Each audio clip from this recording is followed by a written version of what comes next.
Aujourd'hui, lorsque vous allez chercher une ampoule au rayon éclairage, cela ressemble à ça. Un rayon de plus de 15 mètres et une centaine de références. Léa veut remplacer ses anciennes ampoules par des ampoules basse consommation qui consomment beaucoup moins. Mais comment s'y retrouver ? 8000 heures, cela fait combien en année ? 28 watts qui éclairent 150, comment est-ce possible ? Mais où est le mode d'emploi ? Je vérifie si je me suis pas trompée. C'est pas forcément évident en fait, les anciennes ampoules, on regardait pas trop, on prenait, on mettait dans notre panier et puis c'est tout quoi. Et là, faut faire attention à ce qu'on prend quand même. Voilà. C'est bon. Je pense. Au passage en caisse aussi, la différence se fait sentir. L'ampoule basse consommation coûte en moyenne 8 € contre moins de 1 € pour les anciennes ampoules à filament. Un petit investissement que Léa espère rentabiliser en réduisant sa facture d'électricité. Léa va remplacer les 16 ampoules de son appartement. Elle est décoratrice d'intérieur, alors ce qui l'inquiète le plus, c'est le rendu final. Et donc je voulais mettre des nouvelles ampoules à basse consommation pour tester, pour voir un peu l'ambiance qu'on va pouvoir avoir avec ces nouvelles ampoules. C'était quoi ce bruit ? Le bout de l'ampoule a cassé. Je trouve ça un peu étonnant parce que voilà, c'est des ampoules qui coûtent cher et j'aurais jamais pensé qu'elles auraient pu casser rien qu'en les mettant, quoi. Des ampoules fragiles, difficiles à choisir et plus chères. Jusque-là, Léa n'est pas vraiment convaincue. Mais elle espère avoir quand même fait une bonne affaire. Les fabricants promettent une facture d'électricité divisée par 4. Si tous les Français faisaient comme elle, la consommation nationale d'électricité serait réduite de 9%. À la tombée du soir, Léa vérifie le résultat. Ah, c'est chouette. C'est bien. Elle est agréablement surprise dans son salon. Ah, impeccable. J'ai pas l'impression d'avoir changé d'ampoule. C'est bien parce que je voulais la lumière chaude. En revanche, elle déchante dans le couloir. Ça fait vert. On frise la catastrophe dans la salle de bain. Oh, j'aime pas.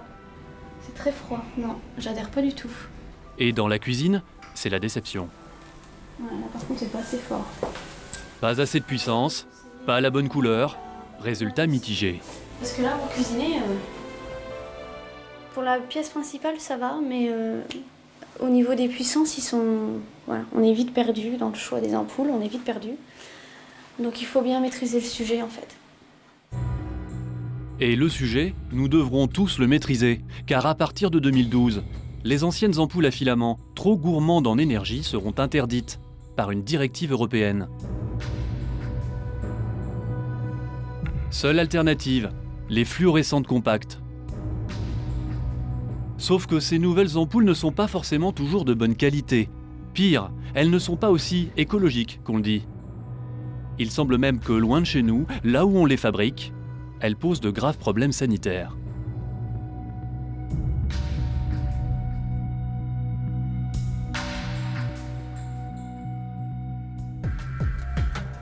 « 90% des ampoules de la nouvelle génération sont fabriquées en Chine. Et une bonne partie de la production mondiale est concentrée ici, à Gusen, capitale chinoise de la lumière, dans la région de Canton, à 2 heures de Hong Kong. Le monde entier vient se fournir en ampoules ici. Un tiers de la population de la ville travaille à leur fabrication. 2000 usines tournent à plein régime, elles s'étalent à perte de vue. Mais toute cette lumière a sa part d'ombre. C'est ce que relate un article paru en mai 2009 dans le journal anglais le Sunday Times. Il rapporte que des centaines d'ouvriers ont été intoxiqués dans les usines de Gusen par un composé nocif pour l'homme, le mercure. Chaque ampoule en contient 3 à 5 mg. Nous avons voulu vérifier l'information, nous nous rendons dans la première usine mentionnée. 73 ouvriers auraient été contaminés ici en 2009. Mais surprise, l'usine est fermée. J'ai lu un article dans un journal sur l'intoxication au mercure dans votre usine. Non, c'est impossible. On a arrêté le travail il y a 1 an. Il n'y a plus personne. Vous voyez bien. Votre collègue m'a dit que c'était pas très grave cet empoisonnement au mercure. Vous en pensez quoi, vous? Si c'est ce qu'on dit, c'est que ça doit être vrai. Nous nous rendons dans une autre usine citée par l'article. Elle est toujours en fonctionnement. Nous avons demandé une autorisation de filmer, mais elle a été refusée. Le site s'étale sur plusieurs kilomètres. Au hasard, nous questionnons les employés.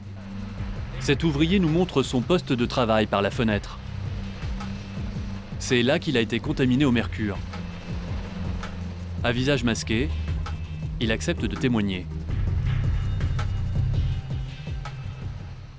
Je m'occupais des machines de filament de mercure. Nous travaillions très près des machines, celles où l'on verse du mercure. Dans ce coin-là, il fait très chaud et le mercure s'évapore dans l'air. C'était l'année dernière, en octobre ou en novembre. Je me souviens plus très bien. Tous ceux qui travaillaient autour de moi se sont sentis mal. Et ils sont allés où pour consulter un médecin?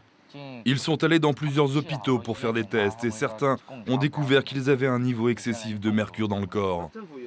Et quelle mesure a été prise par l'usine? Ils nous ont envoyés à l'hôpital à Canton pour un traitement de désintoxication. Cet ouvrier accepte de nous emmener chez un de ses collègues, lui aussi intoxiqué.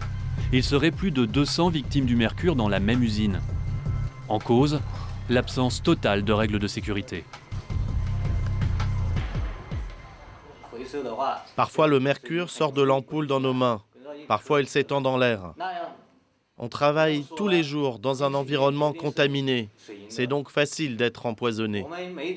J'avais envie de vomir quand je mangeais et quand je me levais le matin, j'avais mal à la tête. Je toussais très fort. Je me sentais mal. En décembre, on est tous allés dans un hôpital de Guangzhou pour un traitement très simple qui a duré juste une semaine. Ensuite, l'entreprise nous a donné deux choix, reprendre le travail ou partir. Beaucoup sont partis. Ils ne veulent plus travailler là-bas.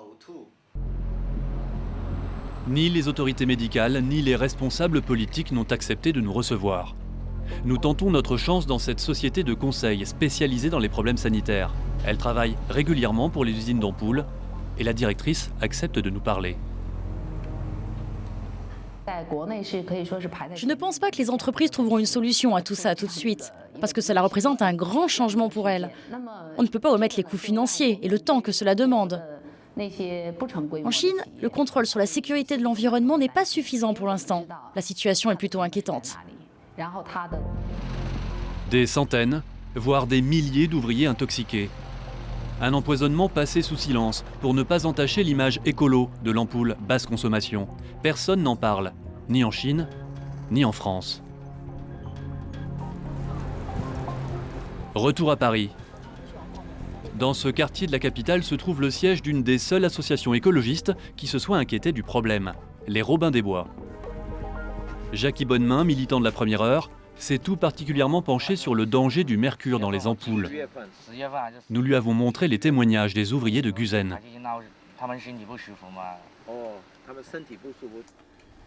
C'est la pire des délocalisations. Avoir fait de la Chine le centre mondial de production de ces nouvelles générations de lampes au mercure, c'est une hypocrisie totale. C'est-à-dire que ça permet à la fois d'avoir des coûts de main-d'œuvre inférieurs à ceux qu'on a en Europe, mais ça permet aussi de bénéficier, d'occulter les risques sanitaires auxquels les ouvriers sont exposés. Pour l'association, autoriser le mercure dans des objets de consommation courante comme les ampoules est de toute façon une aberration sanitaire et écologique. Pour nous, écologistes, le mercure, c'est un mot fatal et c'est un métal fondateur de l'écologie industrielle. Tout écologiste a en mémoire le drame de Minamata en 1950 et qui a intoxiqué 4 à 500 pêcheurs qui consommaient du poisson contaminé au mercure. Donc le mercure, dès 1950, a été identifié comme un poison pour l'organisme humain, pour les populations, pour les travailleurs. Et c'est tout à fait paradoxal, pour ne pas dire plus, de constater que maintenant, on a encore recours au mercure pour soi-disant faire un produit écologique qui va sauver la planète. Le paradoxe que dénonce Jackie est écrit noir sur blanc dans cette directive du Parlement européen de 2003. On y lit que certaines substances dangereuses comme le plomb ou le mercure sont interdites dans les équipements ménagers. Mais au paragraphe suivant figure une exception, les lampes et les tubes fluorescents. Ces quelques lignes ouvrent un marché de 130 millions d'ampoules basse consommation par an en France. 130 millions d'ampoules à vendre, pas vraiment aussi écologiques qu'on voudrait nous le faire croire. Sont-elles au moins plus économiques pour le consommateur? Eh bien là encore, pas si simple. Le laboratoire national des essais en banlieue parisienne, c'est le seul laboratoire public capable de tests à grande échelle sur les ampoules. Je vous emmène au laboratoire de test des lampes d'éclairage. Jean Gaudemer est responsable du laboratoire éclairage. Quand on fait des mesures de lumière, il faut se mettre à l'abri de la lumière qu'on ne veut pas mesurer. Donc on est au sous-sol, on est habitué, il n'y a pas de problème. Bienvenue dans le sous-sol, le plus lumineux de France. Donc ici vous avez 500 emplacements possibles. Et donc on met les lampes en place sur ce banc. On met des cycles de fonctionnement, on les allume, on les éteint. Et puis on note le temps au bout duquel les lampes ne fonctionnent plus. La loi impose aux fabricants une durée de vie minimale de 6000 heures, l'équivalent de 6 ans d'utilisation. Mais dans la plupart des cas, personne ne vérifie réellement ce qu'il en est. Jean Gaudemer, lui, a vérifié dans son laboratoire. Et le compte n'y est pas. Mais généralement, ça se passe plutôt moins bien que prévu. Mais ce n'est pas la catastrophe non plus. Mais ça se passe plutôt moins bien que prévu. Donc la durée de vie n'est pas celle... Un des arguments de choc, c'est que ces ampoules durent longtemps. C'est sûr que ces ampoules, vous dites, je dirais plutôt des lampes, mais enfin des ampoules, durent plus longtemps, quand même. Une lampe à incandescence durait 1000 heures. Et donc là, on est très nettement au-dessus de 1000 heures. On a au moins 2000 heures, voire 4000 heures. 6000 heures, c'est peut-être plus difficile. Enfin, on n'a pas beaucoup de recul, parce que pour faire des tests de 6000 heures, il faut du temps et il faut un petit peu d'argent aussi. Et finalement, on n'en a pas encore fait beaucoup. Ce que Jean Gaudemer dit à demi-mot, le magazine 60 millions de consommateurs le dit tout haut. Marie-Jeanne Husset, la rédactrice en chef, a passé au crible 14 modèles. Les résultats sont catastrophiques. 74% des lampes que nous avons testées, à raison de 10 allumages par jour, ne tiendraient pas 3 ans. Vous voyez, alors qu'elles sont censées quand même tenir l'équivalent de 6 ans. Les 3/4 des ampoules ne durent pas le temps minimum obligatoire. Les premiers prix sont les pires. Chez cette grande marque de supermarché, sur 5 ampoules testées, aucune n'a tenu le coup plus de 2000 heures.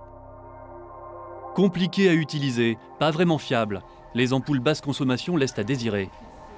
Du coup, de plus en plus de consommateurs refusent carrément de s'en servir. Bon, je vais chercher des ampoules. Là, j'ai un stock. Ariel François fait partie de ceux qui sont entrés en résistance. Et puis là, il y en a toute une série qui sont en boîte de carton individuelle. Là, c'est le tout venant dans des... Vous avez des stocks en fait? Ah oui, j'en ai d'autres. Parce que la maison est grande. Donc j'ai plusieurs lieux de stock pour ne pas faire des kilomètres avant de trouver les ampoules.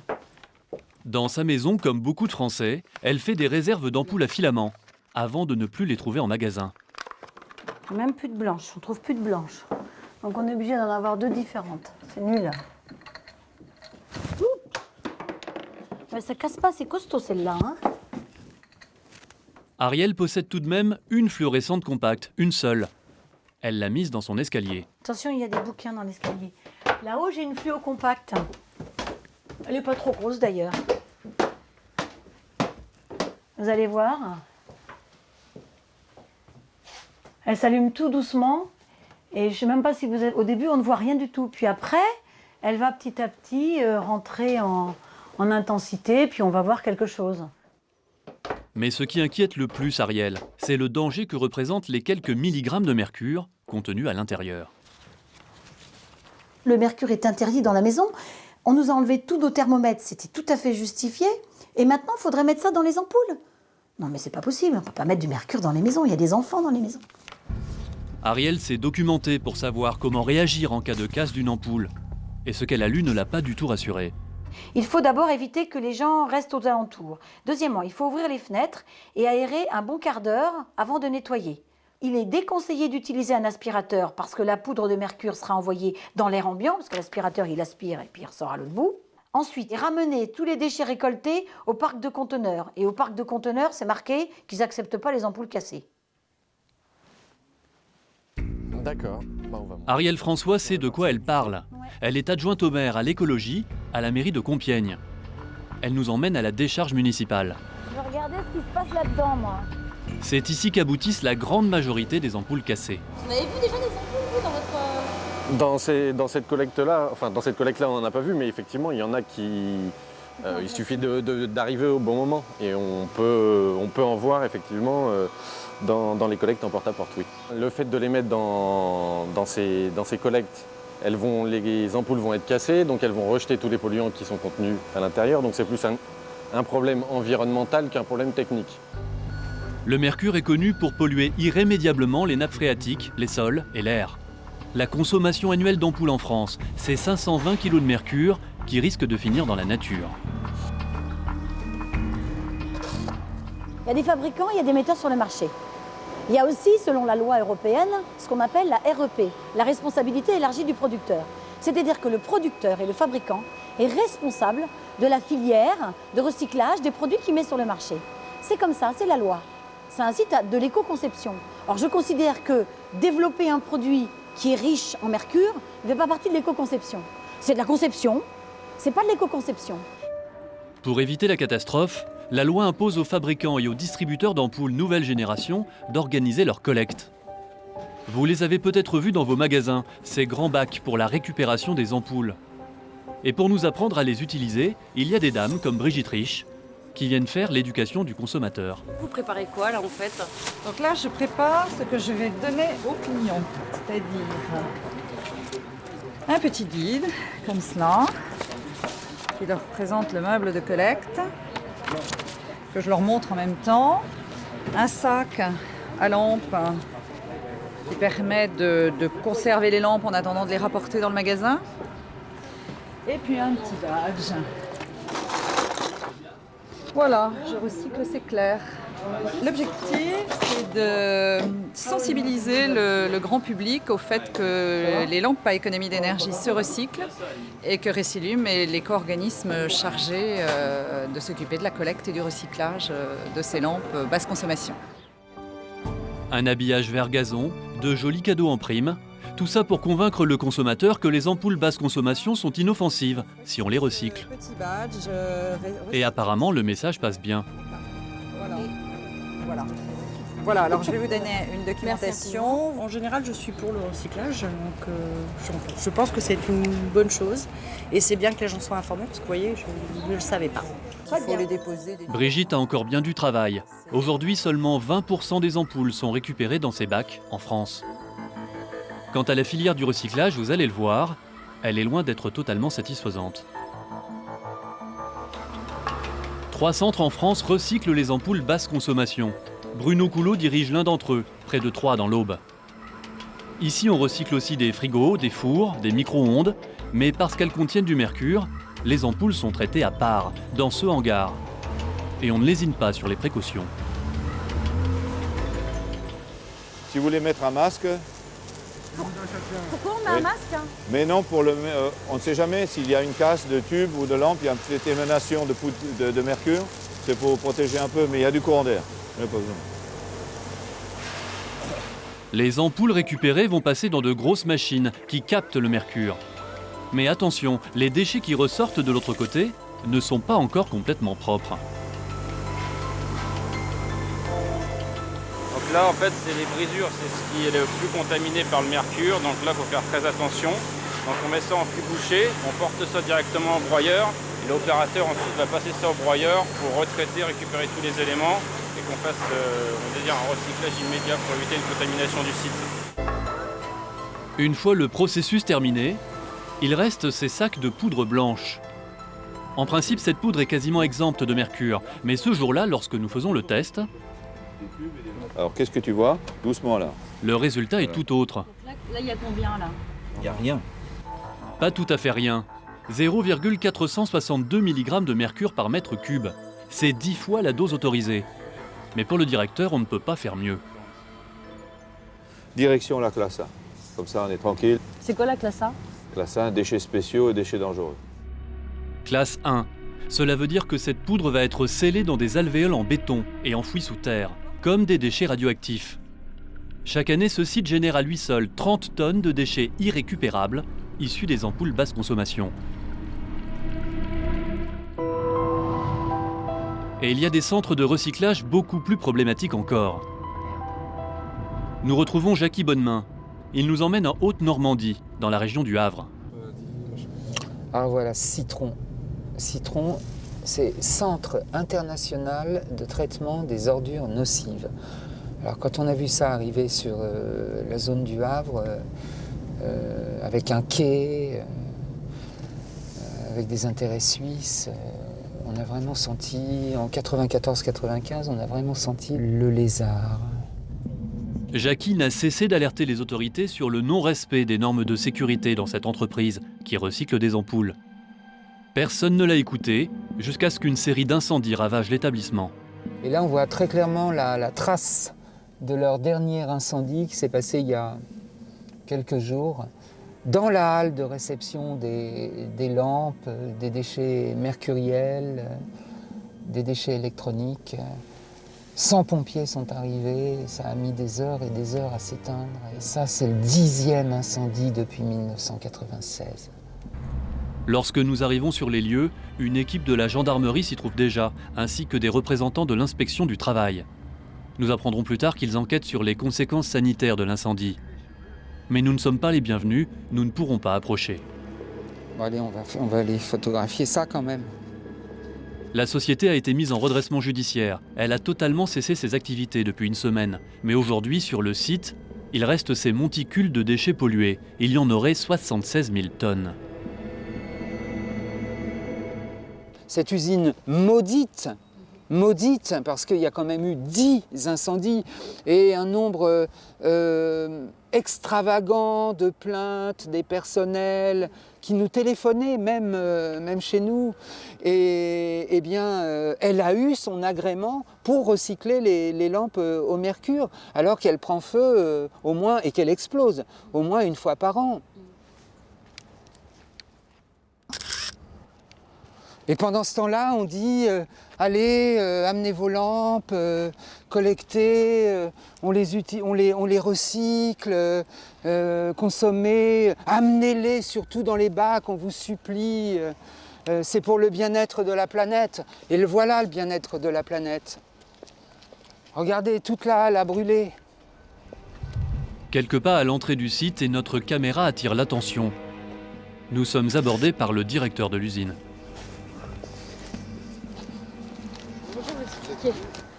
On est France 2, envoyé spécial. Monsieur. Bonjour monsieur. Vous êtes aussi de France 2? Non, moi je suis de Robin des Bois. Robin des Bois. Ah d'accord. Et vous rentrez sur le site aussi comme ça? Bon écoutez, je rentre sur le site comme ça, et